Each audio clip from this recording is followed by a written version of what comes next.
En agricultura es hora de Chile Público, el único programa 100% local y vecinal que lleva la vida cotidiana de las personas. El municipio es la institución más cercana a la comunidad y el encargado de resolver sus necesidades más urgentes. Chile Público, un programa realmente descentralizado.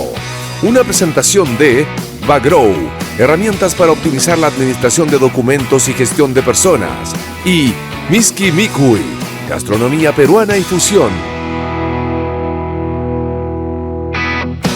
Conduce Jorge Andrés Pomar.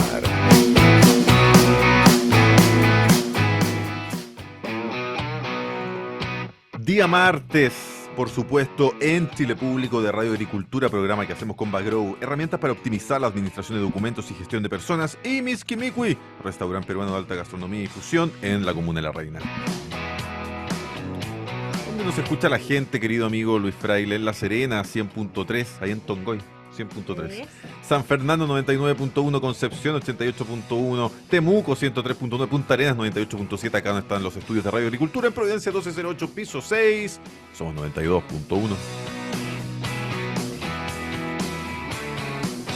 Saludos a los amigos de Zapping TV, canal 182, que nos escriben tanto además en el WhatsApp del programa, el más 569-868-4923, y también YouTube Live y radioagricultura.cl.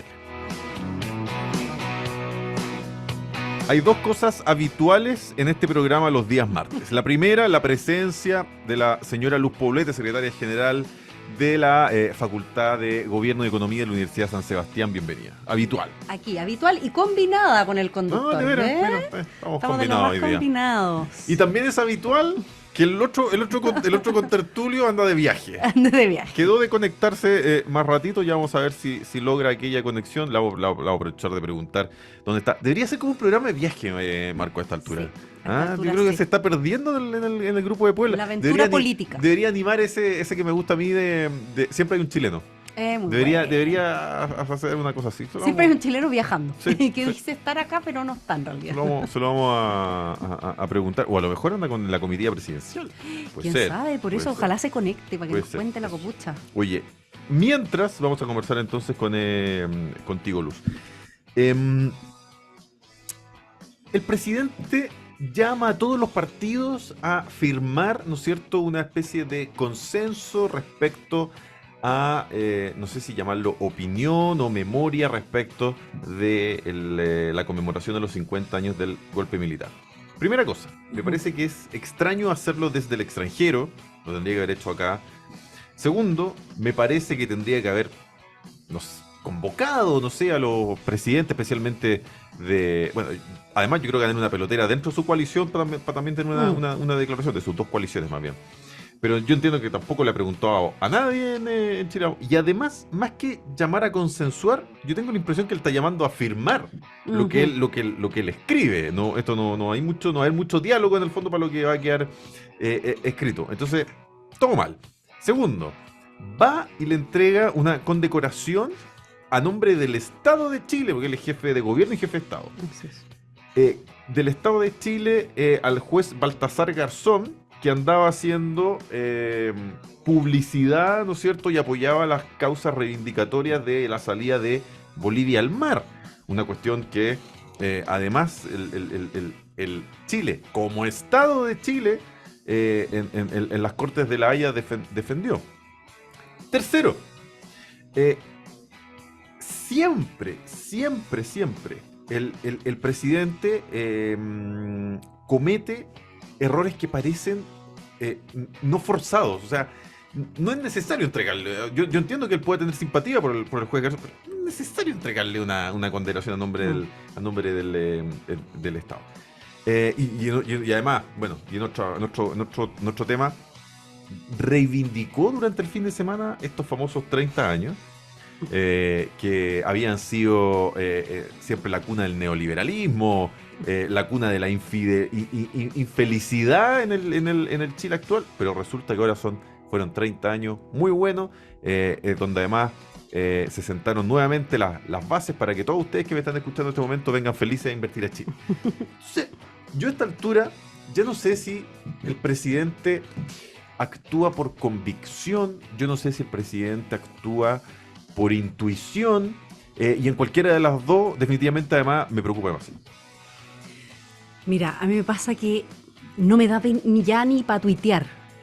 Te juro que hace mucho rato que leo todas estas cosas que pasan, todos estos chascarros a estas alturas de este gobierno, y no da ni para hacer un comentario de opinión, pero como este programa es serio y lo vamos a hablar en profundidad, porque está el espacio para poder hacerlo, yo creo que él actúa mucho más, ni siquiera por intuición, sino que por improvisación. Yo creo que se ve en estos lugares y dice lo que para él debiera ser lo que para él es políticamente correcto, lo que los otros supuestamente quieren escuchar, sin él por un segundo detenerse a pensar a que las personas que están frente a él en estos, además, actividades propias de relaciones exteriores, saben perfectamente su historial y lo que él representa y lo que él convoca, sabiendo además que va a tener obviamente toda la amplificación y toda la difusión en los medios chilenos, como para, o sea, fue el tema de la semana, además de otros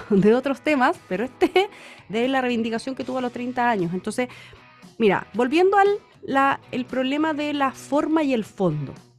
Primero, al él decir, invito a firmar, tal como tú dices, hay un problema de forma. O sea, él no puede invitar a nada si es que no ha tenido la conversación previa de si esto puede resultar o no. Porque, ¿cuál va a ser la señal política si es que le dicen, no, muchas gracias por la invitación, no vamos a firmar?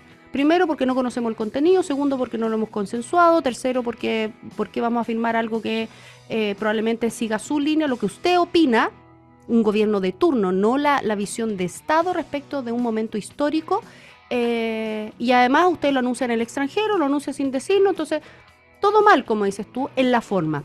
Y en el fondo, claro, es bastante más profundo respecto de qué es lo que opinan las distintas fuerzas políticas al firmar una carta de compromiso. Uno sí puede pensar en que ya hay un consenso de todos los partidos y todas las fuerzas políticas. Yo creo que no hay cuestión. Lo hablamos largamente, además, en el programa del martes pasado, Jorge, aquí, que hay consenso respecto de la condena absoluta de la violación a los derechos humanos, venga de donde venga y venga del contexto que venga.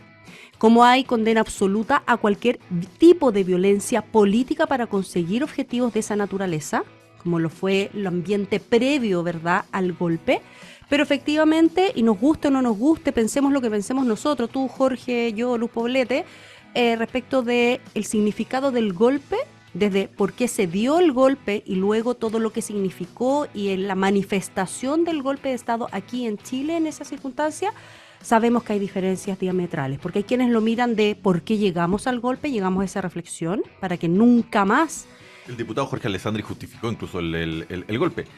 Yo creo que los golpes no tienen justificación, pero entiendo, pero no. ¿Te acuerdas que hablábamos que no demos explicaciones, no justifiquemos el golpe, pero sí hay una explicación de por qué se llega a tomar esa decisión política, además apoyada en ese momento por las fuerzas de derecha, pero también por las fuerzas de centro-izquierda en ese momento, ¿no? Que no tiene nada que ver con la manifestación de un golpe, sabiendo el daño que le hace a las democracias, a los estados, a las personas, al futuro, a la historia. Carlos Minami dijo, yo considero que lo dijo en la Fundación Jaime Guzmán, yo considero que el golpe militar fue muy popular el 11 de septiembre de 1973. Probablemente, como lo fue aquí, quizás el estallido en su momento, decir, bueno, entonces, ¿qué tiene que pasar después de un estallido? Hay que cambiar la Constitución, hay que hacer transformaciones profundas. Después de eso se elige a un presidente de izquierda bastante radical. O sea, pasan cosas cuando hay estos eventos que no pasan por juzgarlos en ese minuto cuando se están viviendo como buenos o malos, correctos o incorrectos. Pareciera ser que hoy día la ciudadanía más evalúa por lo que es popular versus lo impopular. Y que no es lo mismo que hacer buena política. Hacer lo correcto generalmente no es lo más popular, pero sí es lo correcto y a la larga esa consistencia yo siento que premia. Y lo mismo, a propósito de consistencia, la consistencia de la opinión del presidente de la República cuando era diputado, es decir, con otro cargo, yo opino una cosa respecto de los 30 años anteriores, reivindico con eso la violencia en la política, en un estallido social que él estuvo en la calle también, incluso frenando a carabineros de forma violenta, porque si bien no le tiró piedras, pero sí los provocó, sí estuvo ahí. además de lo violento que es no aprobar ninguna de las leyes que tenían relación con la contención justamente de esa agresión. Entonces, hay cosas bien contradictorias. Ya no tendríamos que hablar de ni 30 pesos, ni 30 años, sino que las 30 volteretas del presidente de la República, si es que no lleva más. ¿Ah? Alguien por ahí bromeaba que las iba a hacer. A propósito de los panamericanos también. A propósito de los panamericanos también. Entonces, no hablemos de la consistencia, tiene que ser, y también esta condecoración que le da, también te habla de la falta de consistencia, Jorge, porque al final este juez, si bien a algunos les habrá parecido correcto lo que hizo respecto de retener y tener todas las pruebas para poder retener a Pinochet en Inglaterra cuando estaba, puede ser, pero además toda su visión respecto de las políticas de Estado del Chile, no de un gobierno, no de una persona en particular, sino que del Estado, que se viene a inmiscuir, se inmiscuyó en problemas propios del Estado de Chile. A nosotros, ¿cuántas veces se nos critica como el gobierno de turno o como fuerzas políticas cuando intentamos inmiscuirnos en problemas, en problemáticas internas, como las aberraciones que ocurren en Cuba, en Venezuela, en Nicaragua, por nombrarte algunas que son bien cercanas a las nuestras? Y viene alguien de otro continente que fue la tesis además con la que se defendió el gobierno de Frei Ruiz-Tagle en ese momento y el canciller Insulza. Así es, era muy complejo que una persona extranjera se metiera en un problema tan grande que tiene tantas aristas como lo fue el arresto por un lado de Pinochet, pero también lo que tú comentabas respecto de nuestros límites cuando estábamos nosotros defendiendo nuestra posición como Estado de Chile frente a La Haya. Entonces, tiene que mirar esas cosas. Entonces, ya no podemos simplemente justificar su falta, de nuevo, la falta de experiencia, que es primera vez, que actúa desde su ideología más que desde su convicción de jefe de Estado, que no piensa, de verdad, no tiene asesores que le puedan hacer ver que estas cosas sí tienen repercusiones, que ese es el presidente de la República de Chile, de todos y todos los chilenos. Entonces, ¿qué te puedo decir? Me indigna un poco su falta de diplomacia. Cada vez que sale al extranjero, Jorge, estamos esperando un chascarro de esta naturaleza y lo vuelve a tener haciendo ruido también en un momento, sabiendo que este tema es tremendamente delicado. Estamos a puerta de los 50 años, vuelve a Chile, hace estos comentarios desde el extranjero, y cuando vuelva a Chile, ¿qué? ¿Qué va a pasar? ¿Cuáles van a ser las repercusiones también de sus dichos allá? Y de los poco tiempo que queda además de la fecha conmemorativa de los 50 años. No la va a tener fácil a su vuelta, siento yo. Vamos a ver si la conexión funciona. ¿Estás ahí, Marco Antonio Enríquez Ominami? Mi bella gente, mi pueblo, a la orden. El pueblo que te extraña. ¿Cómo estás tú? ¿Desde qué lugar del mundo te estás conectando? Desde mi pueblo, desde mi patria, siempre pegado a mi patria. Como una sola cosa, indisoluble. Nada, estoy aquí en Bruselas, en Bélgica, en la cumbre CELAC Unión Europea. Eso. Y llegué hoy en la mañana y me fui de imprevisto ayer, domingo. Así que no alcancé a contarle a mi líder Fraile. Ah, no, ¿pudiste? Pero es como parte del Grupo de Puebla, no de la comitiva presidencial, supongo. No, lógico, no, de Grupo de Puebla, efectivamente. Una agenda muy intensa. De hecho, ahora aquí son las 22:30 y todavía me queda una reunión, pero encontré que mi prioridad era estar junto a mi radio a la que me debo. Oye, ¿pudiste conversar, saludar al presidente Boric? No, y te debo confesarte que creo que es un hombre honesto, pero que no adhiero a su gobierno. Entonces no tengo mucho tema que conversar. Todo lo que le dije, se lo dije cuando era, como lo he contado aquí en esta radio, entre la primera y segunda ronda. No tengo nada distinto, sigo pensando lo mismo, que había que hacer una coalición más amplia, que había que pactar, que había que construir un programa económico sólido y distinto al que él proponía, que había que corregir entre la primera y segunda vuelta, cosa que no hizo, y lamento haber tenido razón en que así como la dinámica en la que estaba parado no tenía por dónde salir bien y salió mal. Así que no me equivoqué, lo lamento, me habría encantado equivocarme. Comentábamos con Luz, Marco Antonio, un poco el actuar del presidente estos días, que tiene que ver con invitar al mundo político a firmar, ¿no es cierto?, esta declaración consensuada respecto de los 50 años del golpe militar. Yo hacía el matiz que me parece de poco consenso. En el fondo, el presidente lo que está haciendo es invitar a firmar algo que escribe desde su mundo. Y segundo, además, este reconocimiento a nombre del Estado de Chile al juez Baltasar Garzón. ¿Cómo lo ves tú? Yo primero, excusarme por el programa pasado, no estuve bien cuando recurría a la biografía como argumento. Sí, primero excusarme contigo, con el público, porque en estos debates hay que concurrir con las ideas y no con la biografía. Entonces, eso es lo primero, corregir eso en este segundo programa sobre más o menos la misma dimensión. Después, yo no estoy de acuerdo en las críticas que le hacen los conservadores a Baltasar Garzón. Garzón, su rigor jurídico, su audacia en la que permitió develar un problema que tenía la humanidad, no Chile, y era que hay tipos de crímenes que no prescriben, y hay tipos de delitos, cuando se te acusa de eso, que no tienen territorialidad, ¿vale? Sí, se llaman los crímenes de lesa humanidad, que superan todo domicilio jurídico. Me explico. Si yo masivamente mando a matar hijos de alguien porque me cae mal una ideología, eso adquiere una gradualidad distinta y se llama la extraterritorialidad. Y el juez que activó eso es un valiente, Baltasar Garzón, que además fue riguroso porque otro sistema jurídico que inspira al sistema jurídico chileno, tanto el francés como el inglés, consideraron que el Baltasar Garzón era no solamente un docto, sino un hombre justo, y le dieron curso a lo que se conoció como el arresto a Augusto Pinochet. Entonces, me parece a mí que el reconocimiento a Garzón, no solamente por ese episodio, sino por el aporte a la historia jurídica de la humanidad. Desde que él hizo esto, que se instaló con mucho más fuerza, se instaló una suerte de jurisprudencia respecto a la extraterritorialidad. Y me parece que eso hay que valorarlo. Yo creo que la extrema derecha y los conservadores han cometido un error porque polemizan con algo que además muestra ignorancia. El juez Garzón fue la misma Corte Suprema de España la que reconoció que la razón por la cual años después, por otra razón en que se le acusó y se le exilió el sistema judicial español, había parcialidad y de algún modo declaró vicioso ese dictamen que lo exilió por judicial. Así es que yo creo que Garzón merece todo tipo de homenaje, no de Chile, sino de buena parte de los que entendemos que la extraterritorialidad judicial tiene sentido. Le vamos a preguntar aquí a la extrema derecha y conservadora Luz Poblete, en palabras de Marco Antonio. No, yo me imagino, yo no me sentí para nada identificada, yo me imagino a quién se refería Marco, con quienes pueden empezar. Comentábamos antes, por si no lo escuchaste, que yo te concedo el punto de la extraterritorialidad respecto de temas de violación a los derechos humanos como crimen de lesa humanidad.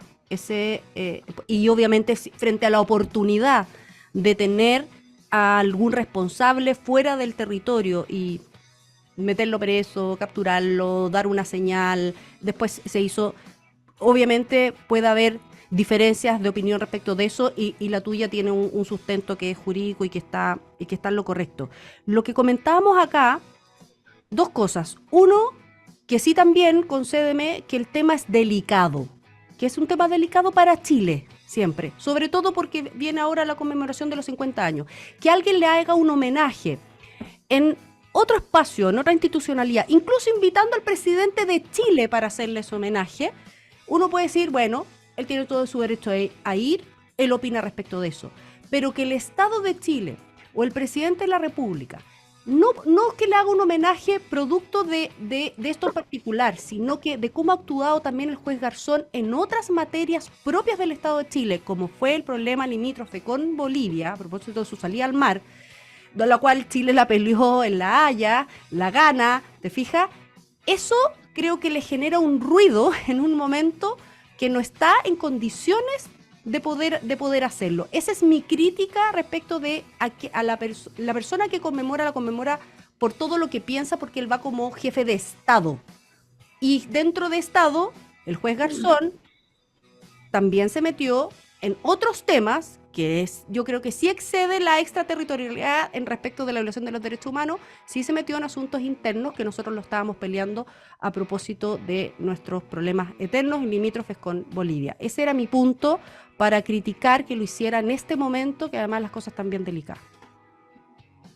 Yo atiendo el punto primero, yo soy muy crítico de Elwin y su transición, pero debo reconocer que cuando Elwin pidió a nombre como jefe de Estado, pidió perdón por su error histórico de pedir el golpe de Estado a los militares, lo hizo nombre jefe de Estado, y creo que eso fue un hecho importante. Pero atiendo Y uno puede tener discrepancias con las opiniones posteriores al detonante jurídico que significó, llamémosle la doctrina Garzón, que se implementó, que es que él podía pedir el arresto de un chileno fuera de Chile por crímenes cometidos en Chile contra ciudadanos españoles, y que eso implicaba que además ese tipo de delitos no tenían territorio. Yo simplemente quiero recordar que Nelson Mandela tenía prohibido su ingreso a Estados Unidos porque era considerado que tenía un carácter terrorista Mandela, por sus opiniones y su accionar político. Solamente los años fueron demostrando que Mandela era un hombre de paz, para Estados Unidos era un terrorista. Lo que quiero decir con esto es que evidentemente estamos en un debate súper legítimo y que la historia se encargará de zanjar en esa materia, respecto a los dichos de Baltasar Garzón, respecto a otras materias que afectan a los chilenos. Y yo te concedo más todavía. En el caso del mar para Bolivia, para detenerme, no solamente ganamos, no fuimos los detonantes ni los provocadores de ese fallo, de esa sentencia. No sé cuál es el término en los tribunales internacionales, sentencia, fallo, veredicto. El hecho es que fue Bolivia el que nos llevó a ese tribunal y perdió nuestro historiador emérito, Jorge Pomar, se acordará, 10-3, fue una paliza. O sea, son los jueces más capacitados del mundo, los mejores pagados del mundo, los que nos dieron la razón, no por un voto, Luz, por muchos votos. Entonces, yo creo que es cosas juzgadas, cosas zanjadas, un enorme error del gobierno de Bolivia haber judicializado eso. Garzón no recuerdo bien qué dijo, pero me parece que es tan sensible el tema de las dictaduras y de los golpes de Estado, que es un debate que tuvimos la vez pasada, ¿te acuerdas? Acaloradamente, en que terminamos convenciendo del error histórico del historiador Pomar respecto a su posición y fue corrigiendo con sus manos, reconociendo que existía un péndulo, donde él estaba más cerca de la luz y la verdad, que era mi posición, que de su posición de infancia, de catalogar todo como dictadura. Creo que convencer a Pomar es la prueba de que este programa tiene un rol pedagógico. Increíble. Yo voy a condecorar algún día a Marco Antonio. Sí, Oye, fíjense que aquí lo que llama la atención, yo también coincido de que existen finalmente crímenes que tienen que ver con la extraterritorialidad, que hay crímenes de lesa humanidad, pero también creo que va generando eso, puede generar genera un problema jurídico no menor. Yo podría a lo mejor juzgar al presidente de China. Maduro prácticamente cuando fue a Brasil tuvo que pedir todas las garantías del mundo que no iban a tratar de meter preso. A lo mejor Ortega, si pisa también otro territorio, podría suceder lo mismo. Y entonces yo creo... Un límite complejo. Es un límite súper gris. Y además, más allá de que el límite sea gris, es poco oportuno.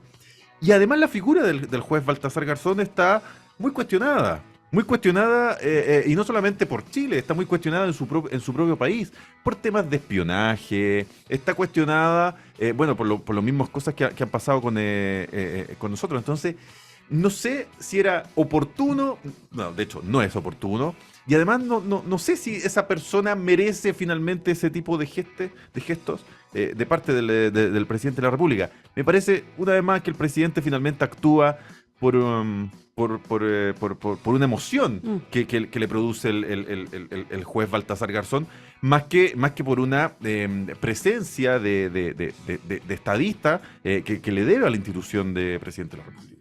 Bueno, es lo mismo, porque pensemos a propósito de esta conmemoración, ¿para qué se presta el presidente de Chile en hacer algo así en un evento internacional?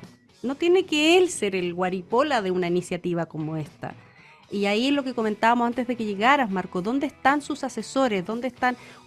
A propósito no solamente de este gesto que le hace al juez Garzón, sino que además de la reivindicación que hace a los 30 años fuera del territorio, cuando acá lo único que había hecho era vilipendiarlo. ¿Cuál es la palabra?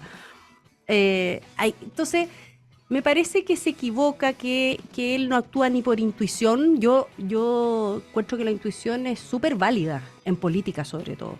Pero otra cosa es la improvisación. De no entender las consecuencias de cuando tú declaras algo, haces algo como jefe de Estado. Entonces, esos son los dichos, son las señales. Bueno, yo no sé cómo habrá sido ese reencuentro con el rey Felipe VI. A propósito también del chascarro que había tenido acá en Chile cuando asume El su cambio de mandato, mando. el cambio de mando. También cuando tira el tema de la firma a propósito de los 50 años, sin tener ninguna reunión previa, sin que nadie lo supiera. Entonces son varios los temas que, de nuevo, en una visita tan trascendental como la que hizo tanto a España, espero que ahora en la CELAC también en su actuación se atenga a lo que va cuando uno va al extranjero. Tú tenés mucha experiencia, Marco, en este tipo de eventos internacionales, ¿verdad? Donde hay que llegar a acuerdos, donde hay que ir con una agenda súper clara respecto de qué es lo que se quiere decir, qué es lo que se quiere conseguir, qué es el objetivo, y no están hoy día los hornos para bollos de improvisación, creo yo. Yo, eh, a ver, yo entiendo el ánimo en que estamos debatiendo, solo pequeñas correcciones o observaciones, perdón, complementarias. Maduro y Xi Jinping son jefes de Estado y la Convención de Ginebra impide eso, lo que se está planteando, porque no es lo mismo. Pinochet era ex jefe de Estado. Discutiremos largamente su legitimidad, pero era ex jefe de Estado. Y ese es el punto. El punto es que la Convención de Ginebra es explícita, si no, no habrían cumbres. ¿Te imaginas cómo podría haber en Nueva York cumbre si se empezara a aplicar la doctrina Garzón en Nueva York? Está Naciones Unidas. El principio La básico inmunidad diplomática que tienen los jefes de Estado.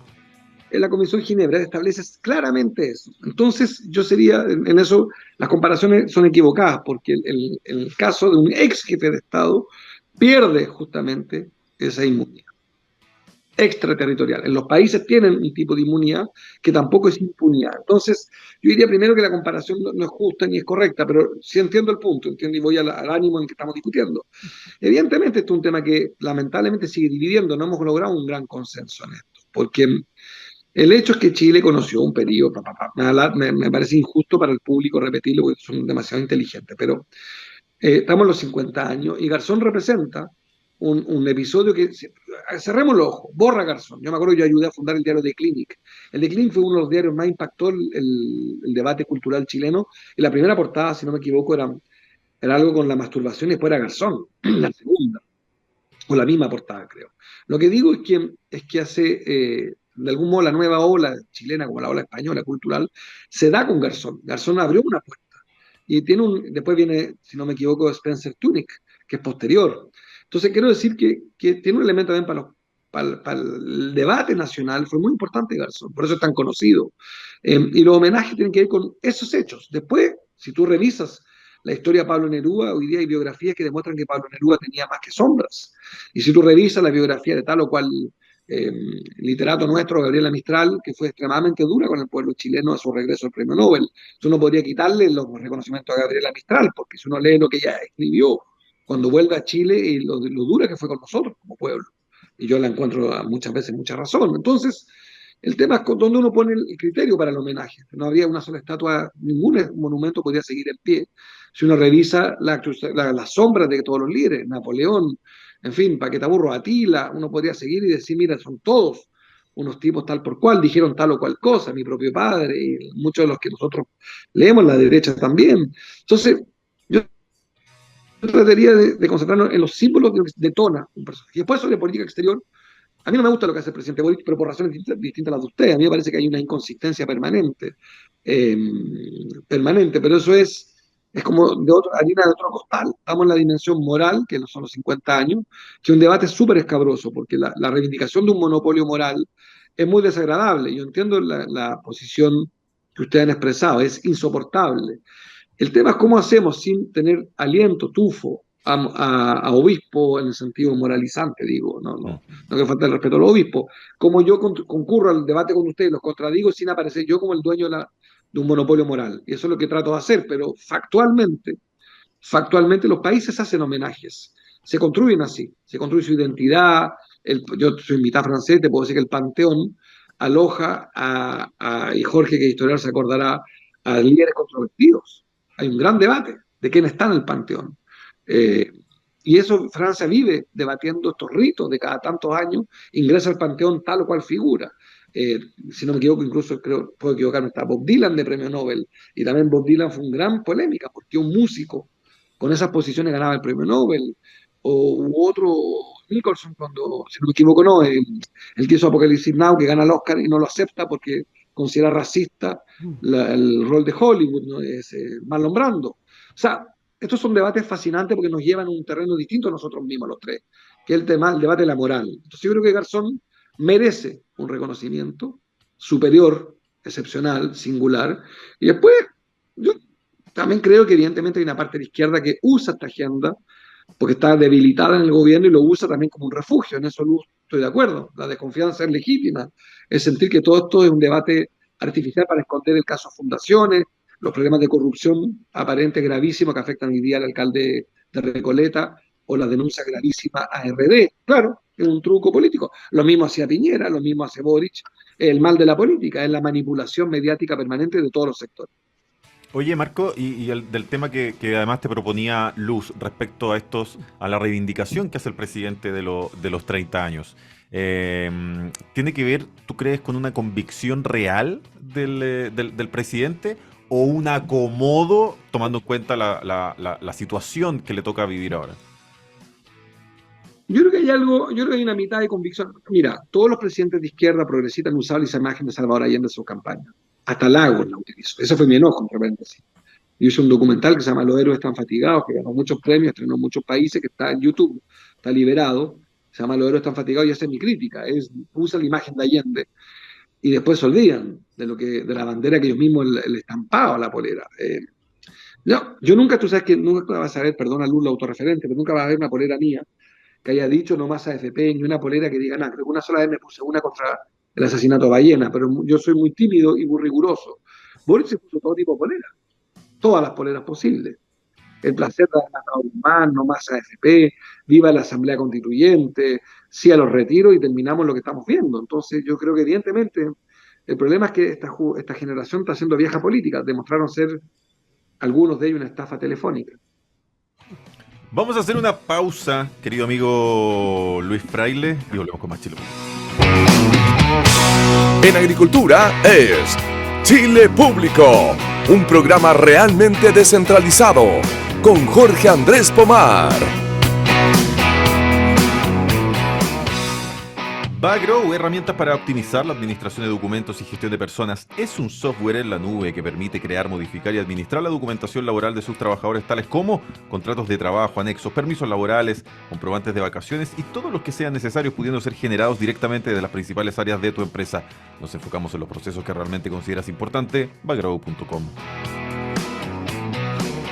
Miskimiqui, restaurante peruano de alta gastronomía y fusión en la comuna de La Reina. El encanto y sabor de la comida peruana están en Miskimiqui. Preparaciones realizadas con chefs expertos con ingredientes de la mejor calidad. Monsieur Edwards 1739, esquina Príncipe de Gales, en la comuna de La Reina. Te esperamos de lunes a sábado de 3 a 16:30, 19:30, 23 horas. Los domingos de 3 a 16 y las reservas en el más 569 39 11 84 57 y también en miskimiquirest.cl.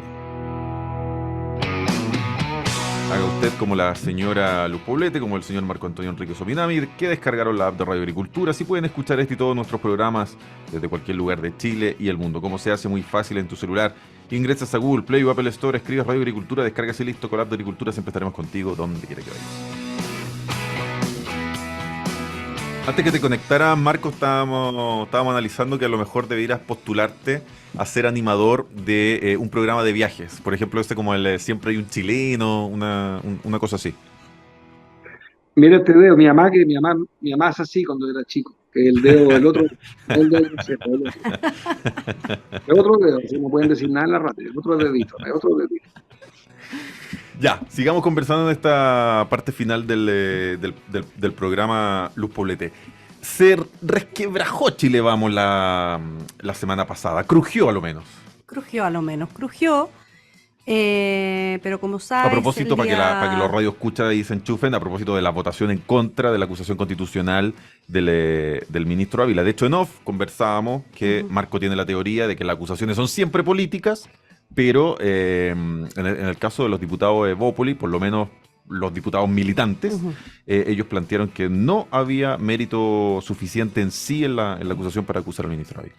Sí, tuvimos esta discusión, algo alcanzamos a hablar la semana pasada, era día martes, todavía no se destapaba por completo, las votaciones fueron el día miércoles, ¿verdad? Y ahí se suscita un poco esta diferencia que generó gran ruido, especialmente en Renovación Nacional, diría yo, que está viviendo un proceso interno a sus futuras elecciones. Y yo sentí que la verdad nos usaron como chivo expiatorio.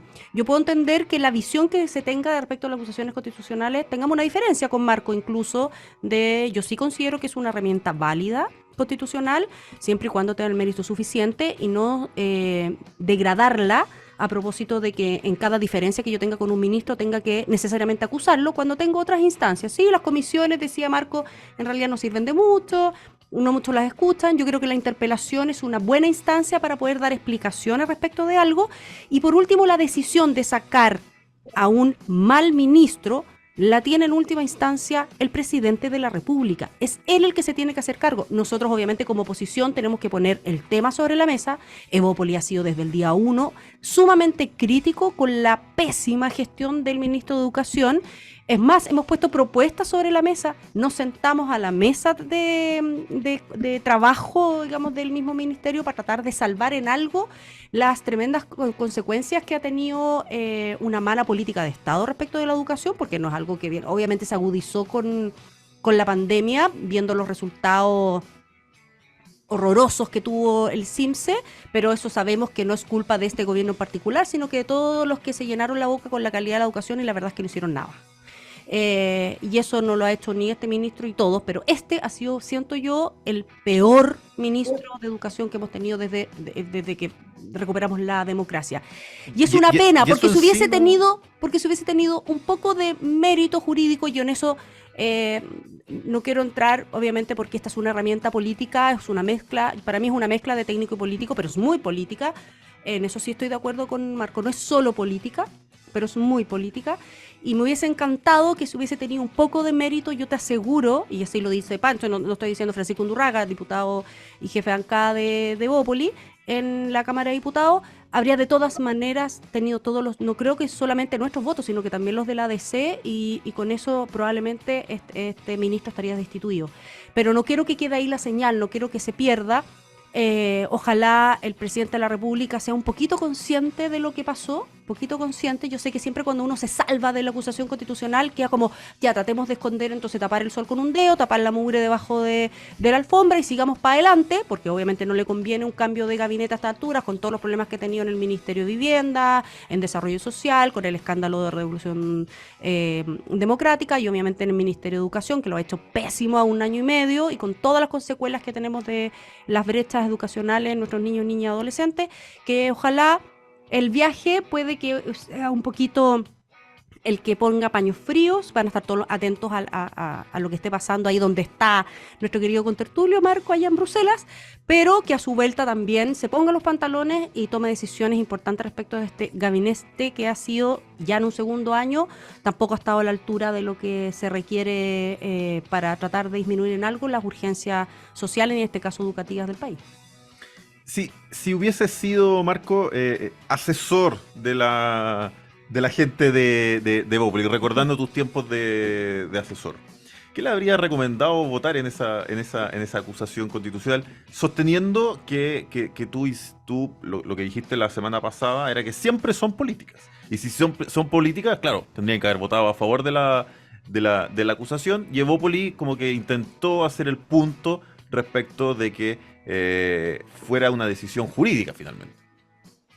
Bien, yo tiene razón, Lue es mucho más rigurosa que yo y dice algo que es cierto. Son políticas, pero no son solo políticas. Estoy de acuerdo, hay siempre un elemento técnico, pero yo creo que la técnica está subordinada a la política en muchas cosas, y es bueno que sea así, porque el Transantiago se hizo con técnicos sin políticos y fue un horror. Hubieran escuchado a algún alcalde, habrían entendido que los buses no pasaban, no dobladas por la esquina, y a veces la política entiende mucho mejor la realidad que los técnicos, a veces. Y respecto del fondo de tu pregunta, yo creo que la derecha, en 2008, cuando acusó a Yanna Proboste, que a mi juicio fue injusto, yo voté contra, pero me pareció que fue genial lo que hicieron, porque fue un golpe anticipatorio eh, al triunfo democrático, legítimo, ganado legítimamente por Sebastián Piñera. Estoy hablando del 2009, ustedes no habían nacido. Eso cuando Piñera gana, después de 40 años la derecha vuelve al poder, democráticamente. Entonces, yo creo que en eso que se equivocó a mi impresión Evópoli, porque hizo una cosa técnicamente probablemente correcta y probablemente intentaron... eh, la idea de lo justo en la política tiene otra significación, no en el sentido de que no exista la justicia, la existe, pero a veces para lograr el bien, visto desde la derecha, yo no estoy de acuerdo, no, imagínate. ¿No? Yo tengo eso sí el problema de que me cuesta responder suavemente porque tengo igual que Luz una muy dura opinión de este ministro de Educación. Creo que es difícil perdonar al gobierno del presidente que se hizo conocido como dirigente estudiantil, opositor a Piñera, por el lucro en la educación, que no haya una sola reforma, ninguna ingresada al Congreso sobre gratuidad, sobre el CAE, nada sustantivo, nada que se parezca además a lo que tanto prometió y tanto tuiteó junto a Camila Vallejo, junto a Jackson, fueron brutales en educación y muchos los apoyamos sabiendo que lo que decían a veces era un poco demagógico, pero ahora ganaron y entonces les toca hacerse cargo. Entonces creo que es muy injusto para muchos deudores del CAE que votaron por ellos apasionadamente creyendo que aquí se iba, recuerda tú la propuesta era condonar, etcétera, etcétera. Entonces yo sí creo que la presión política debieron ejercerla porque de eso se trata, hacer oposición, se trata de frenar, de legítimamente, si uno tiene ideas distintas, si no hay que votar por el gobierno, si uno es oposición es porque entiende que el gobierno lo está haciendo mal, si uno deja de creer eso, tiene que pasarse al gobierno. Entonces creo que, y así lo entendemos los ciudadanos y ciudadanas. Entonces creo que en esa dinámica, que así es la política, y que es fascinante por eso. A Biden, a Trump fue implacable con Trump, y Trump hoy día es implacable con Biden. Eso agota a algún tipo de electorado, pero al otro electorado entiende perfectamente de qué eso se trata. No hay, existe el vacío y alguien lo tiene que ocupar. Entonces yo entiendo que Evópoli trató de jugar en una carta, ¿cómo decirla? De lo que yo creo que en eso se parecen Luz un poco a Boric como presidente, tratar de creer que se trata a veces de fundar una iglesia. Entonces es una dinámica de mucho poder, de mucha confrontación. Es terrible, es insoportable, es agotador, a veces parece injusto, pero creo que en eso la derecha más dura tiene más razón. Dice, mire, aquí hay un ministro incompetente, el Boric no lo quiere sacar, hay que castigarlo. Lo que pasa es que entre medio, y en eso sí estoy con Luz en un punto que se hizo insufrible, el discurso de alguien que tiene espacio en los medios, que a mi juicio promueve la discriminación, el odio y la intolerancia, que es la doctora Cordero, que es imperdonable nomás. Es un nivel de odiosidad y le hace mucho daño a la posición de la derecha, porque es horroroso nomás.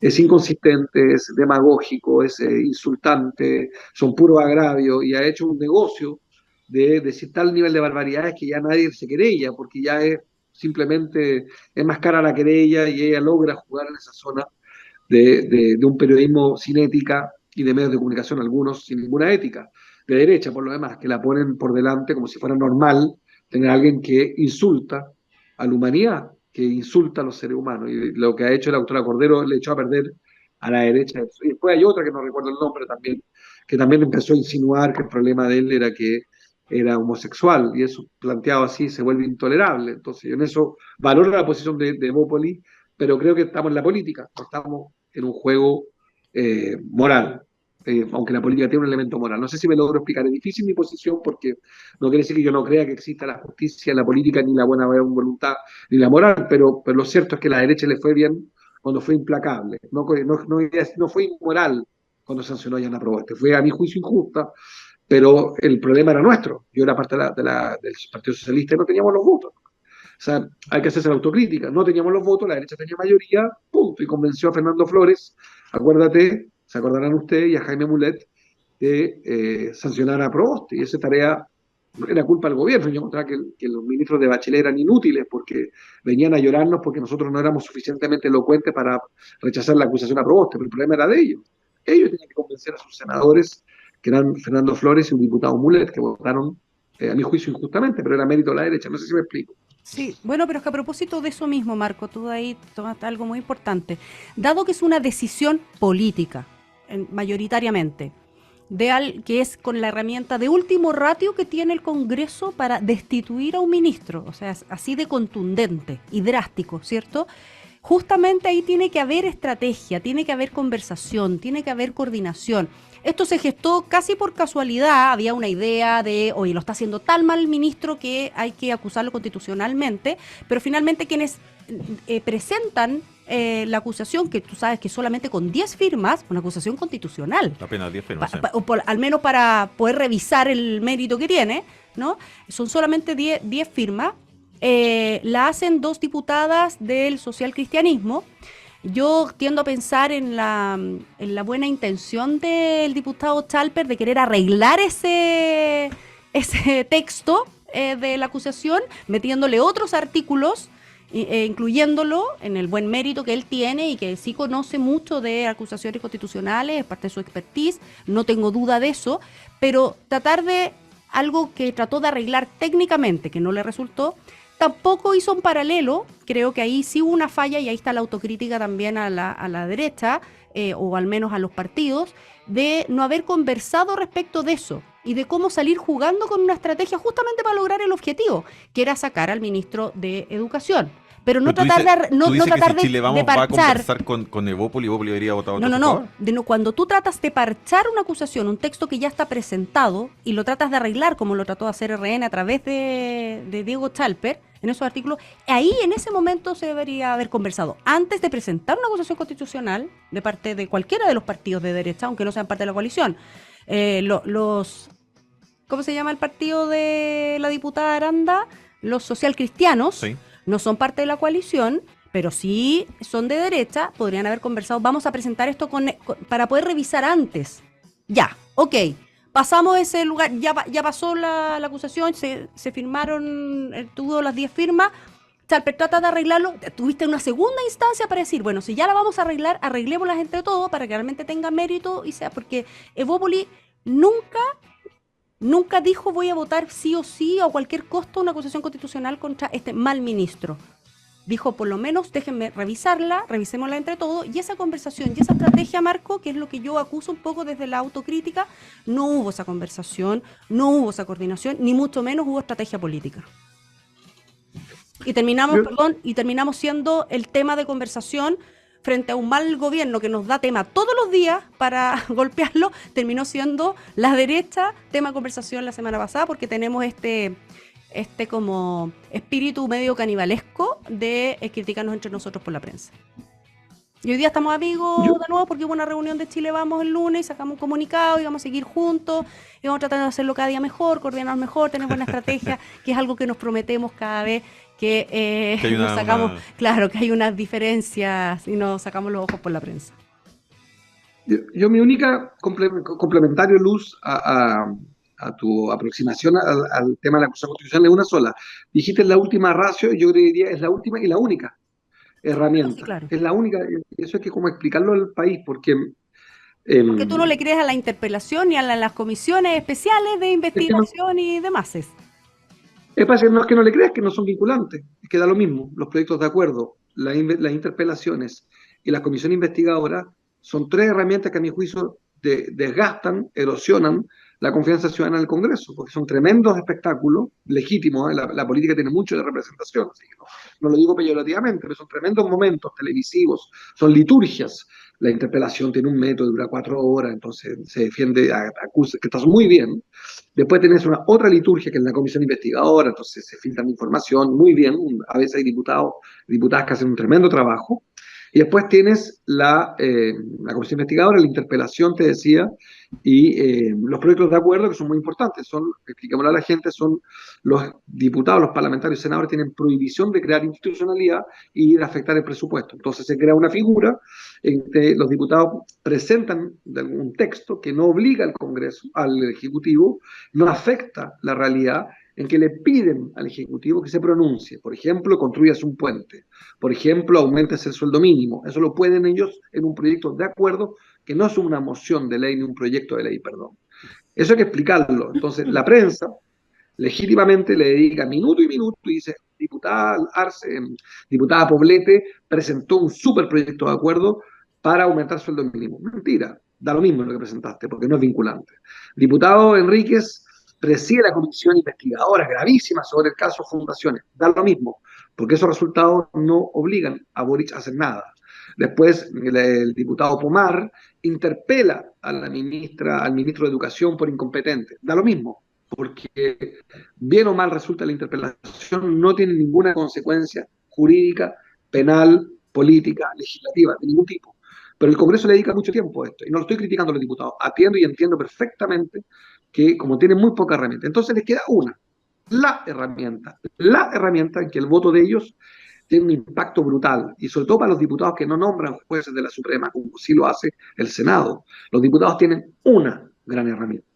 Entonces es la última, como dices tú, pero también la única, la verdadera, seamos sinceros, la única vez que un diputado tiene un real poder. Incluso un diputado, sobre todo un parlamento, un diputado tiene mucho menos diputada, tiene mucho menos poder en los proyectos de ley, porque igual terminan en el Senado, en la Cámara Revisora, y terminan en la mixta.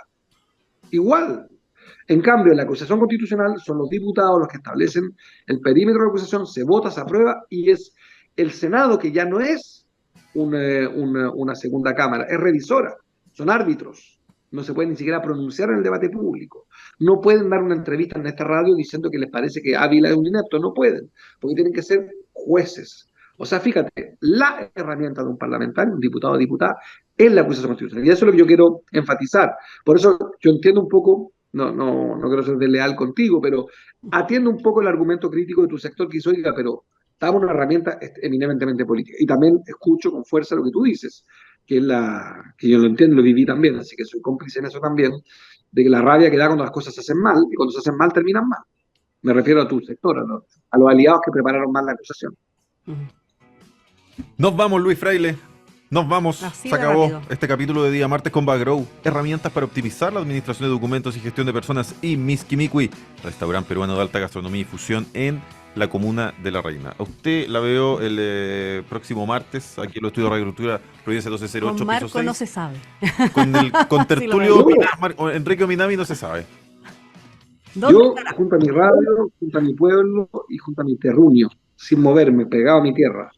Siempre hay un chileno, próximamente. Simbólicamente y digitalmente. Próximamente, siempre hay un chileno, va a estar ahí, Marco Antonio. Siempre ¿Cómo hay sigue un la, chileno cómo de sigue la viaje. gira? ¿Cómo sigue la gira? Mañana tengo 8 de la mañana, hay un desayuno muy importante con los jefes de Estado, con algunos de ellos. Después a las 11 tengo al presidente de Ecuador, Correa, el expresidente que está asilado aquí, refugiado político.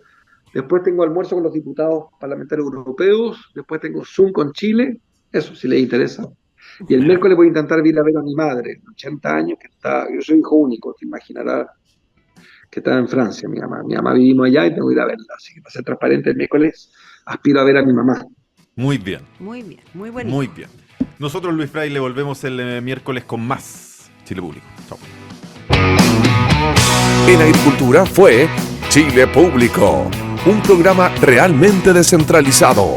Una presentación de Bagrow, herramientas para optimizar la administración de documentos y gestión de personas. Y Miski Mikui, gastronomía peruana y fusión. Conducción, Jorge Andrés Pomar.